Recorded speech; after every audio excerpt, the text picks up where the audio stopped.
Jona, unë në mbyllje të programit, sot kemi dy histori, patëm një problem teknik, po më kanë shkruar, bëra një pyetësor për diçka dhe më shkruanin për programin që e dëgjojta dhe i ndihmon shumë.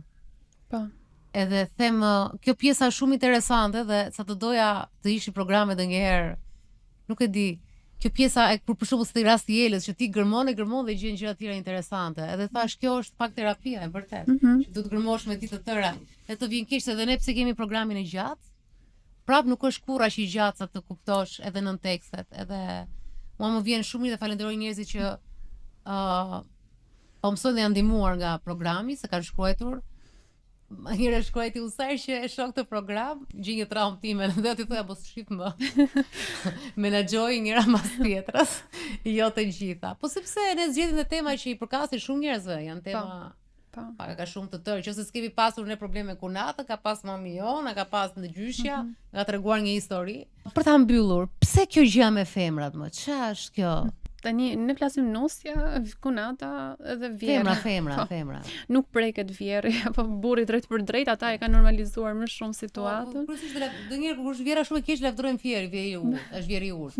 Vjeri s'ket fare. Sepse preket të dinamika dhe unë e kisha në mendje në fakt që kur e filluam këtë, më erdhi direkt ajo analogjia, nëse flasim tamam për këtë pjesën që trajtuam sot, që këto nuse, kur nuk mirëpriten në pjesën e familjes, duket sikur gjithë familja ka rolet e veta të caktuara. Edhe mendova këtë pjesën e teatrit, domethënë një teatr se praktikisht shumë funksionon po ta shikosh. Është shumë me shumë rregulla dhe duket sikur çdo gjë, edhe pse e gabuar, po ta shikojmë nga jashtë, aty funksionon mirë, edhe aprovohet edhe së jashtmi. Duket sikur këto role janë gatshme, ashtu duhet qëndrojnë. Dhe nusja është pa një rol. Është vetëm çfarë pritshmërie ata kanë për të. Por jo se ajo ka një vend aty edhe mundet edhe ajo të ketë skriptin e vet, që thotë unë do kem këto role.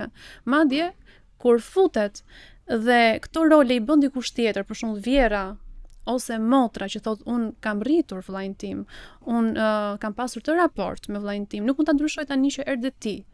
Dhe prandaj cënohen në rolin e tyre, edhe nusja del ajo që shtypet edhe duhet ta aprovoj çdo gjë që ndodh. Ka bërë edhe një gjë tjetër në mbyllje që meshkujt të cilët ja kanë dalë Zot vetes që herët dhe nënat i kanë rritur me vetbesim dhe t'ja dalin Zot, nënat nuk kanë ndërhyr fare dhe jo njerëz që janë divorcuar 2-3 herë e kanë zgjedhur lloj grash, mund të kishin diskutim të ndryshëm, s'kan ndërhyr sepse e kanë parë mashkullin si të Zotin të bëjë zgjedhje.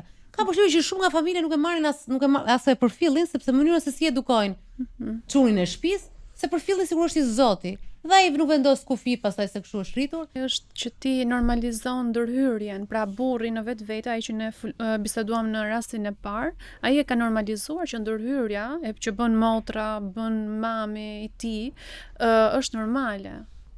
Pra nuk e shikon problematike këtë gjën. Ne do ta nisim nga kjo. E di çfarë më problem që do ta them në fund se kam problem do ta bëj më të gjatë një herë tjetër. Problemi është që ne dalim dhe trumpetojmë shumë, si ndihmojmë njerëzit, si ndihmojmë të varfrit, si ti je njerëz i mirë, si të besosh te feja, si të lutesh 5 herë në ditë, si të dezësh shirin kish.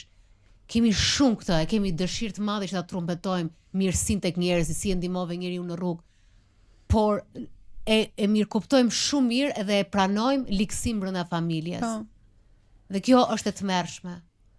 Sepse për mua nëse ti do të vrasësh ngadalë një njeri që e ke atje dhe nuk bën përpjekje më të vogël 2-3 veta, jo vetëm ti, domethënë vetëm njeri.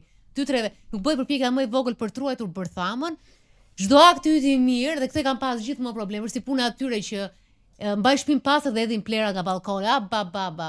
Fiksim, është e njëjta filozofi. Marr makinën e mirë dhe jetoj si qen. Dhe këtë e kanë fiksimin fare me gjithmonë me vendin tim, por patjetër që është botrore.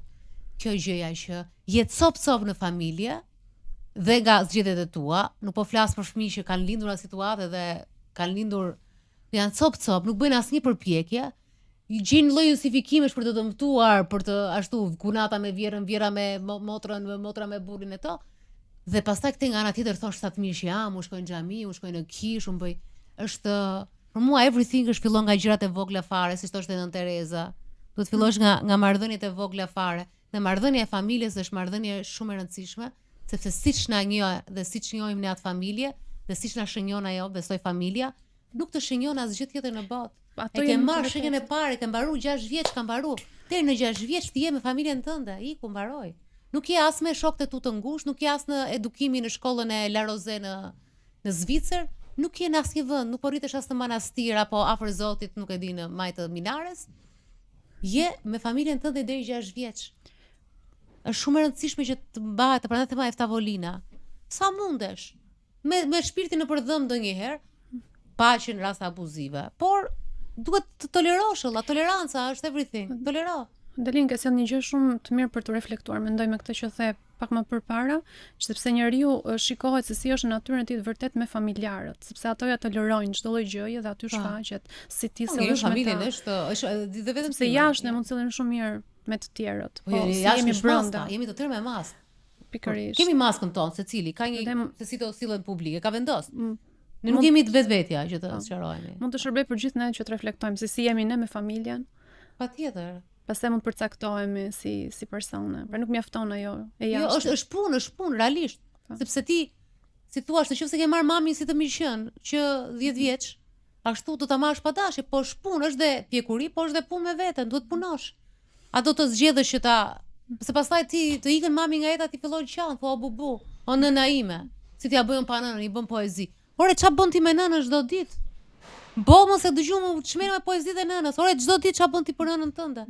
Kjo vlen edhe për mua, se dhe unë i kam marrë mami si përqen, se varet ç'a pozicioni, sidomos gratë e Shqipërisë, pozicioni sakrifikues që lëre se unë shkoj me pushime për ty e kështu, e normali që e merr si e trajton si objekt. Të e ka fiksim me nënën. Po kjo është për të gjitha. Do të thënë, okay, ja kena marr babit lekët, nëse ka pas babi lek, do të thënë, apo motra me vllajin. E kemi diskutuar. Mua kjo më dhëm sepse aty tek zgjedhjet dhe sa i aftë ti je që të ruash harmoninë dhe sa të japësit në rolin tënd, që mos ta prishësh më shumë ose mos ta një vi ujë, një tokë. Ça nuk lëshojmë pe 2 veta.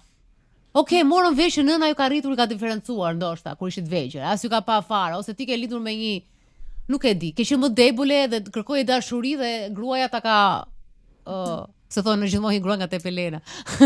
Gruaja ta ka prishur mendjen për tokat e të ka ndërhyrë, sepse ti ke atë lloj dobësie, kuptuam. Po njeriu duhet punoj me veten, apo jo, Jona, duhet punosh gjithkohës me veten, duhet punosh me veten, që ta ruash këtë gjë që është të paktën ti të bësh të tënde, se nëse tjetri nuk e çfarë të bësh tjetri ti, pabi, s'ke që bësh as vllajt as motrës as, po duhet punosh me veten. Kam parë raste që kanë qenë shumë afër dhe nuk punojnë. Do vdesim drejtë e mori. Do vdesim. Kështu që unë këtë pjesën e liksisë së qëllimshme brenda në familje, të qëllimshme gjithmonë, të pandërgjeshme, për mua ata njerëz mund të bëjnë mrekullira. Nuk e vlerësoj. Dhe kam bërë shumë njerëz mrekullira, problematik në tërë jetën e artin dhe letërsinë. Kjo ishte për sot 2 histori. Ne do të takohemi prapë javës tjetër. Natë e mirë. Ándale.